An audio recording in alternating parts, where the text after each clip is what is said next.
So हे everyone, आज भने चाहिँ एउटा नयाँ मेरो कन्टेन्ट विशेष चाहिँ के भने हरेक कुरोको रोप्नु बढाउनु अनि फलाउनु चाहिँ धेरै समय लाग्छ र समयको फल मिठो हुन्छ भनेको जस्तै आज यो मेरो अस्ति तपाईँहरूलाई देखाउँदै गरेर पछाडिको सुन्तला चाहिँ मेरो आज टिप्ने बेला हार्भेस्टिङ टाइम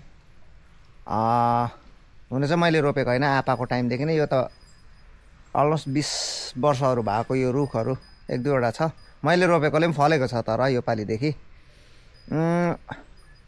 आज टिप्दैछु के कस्तो छ यो मेरो मिनी भ्लगमा तपाईँहरूलाई देखाउँछु। यस्तो चाहिँ हाम्रो गाउँ बस्तीमा चाहिँ यसरी सुन्तला फलिसक्यो, पाकिसक्यो। तपाईँहरूकोतिर चाहिँ के कस्तो छ है? हाम्रोतिर चाहिँ सुन्तला टिपाइ हुँदैछ। अब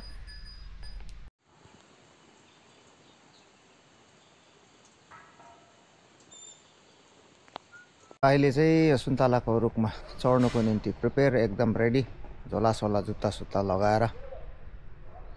यस्तो छ, यस्तै हो। यहाँ माथि देख्नु हुँदैछ होला सुन्तलाहरू।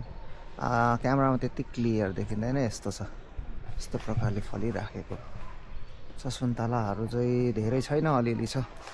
के कस्तो हुन्छ टिपेर तपाईँहरूलाई पनि पठाइदिन्छु भन्नु त मिल्दैन। अब देखाउँछु नि तपाईँहरूलाई है। यस्तै हो, गाउँ बस्तीको लाइफ, मजा आउँछ।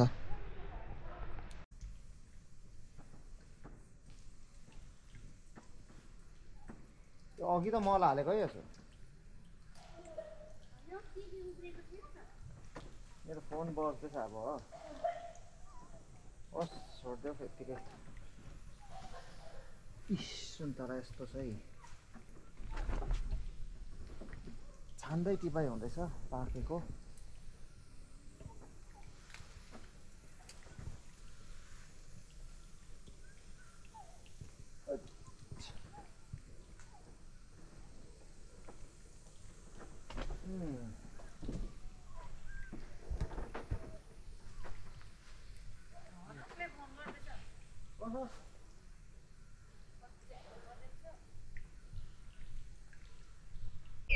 र यही सुन्तलाको जुन चाहिँ रुख थियो त्यसकै त्यो सिडबाट बनाएको सबै बिउहरू चाहिँ यस्तो छ है, यस्तो छ। इन्ट्रेस्टेडहरूले एकदम मलाई डिएम गर्न सक्नुहुन्छ। सुन्तलाको बिउको लागि चाहिँ यत्रो यत्रो छ, मजाको छ यो पनि। अब यसलाई फेरि रोपिन पर्ने चाहिँ अब अर्को जग्गा रोप्नु पर्ने यसलाई। यस्तै हो।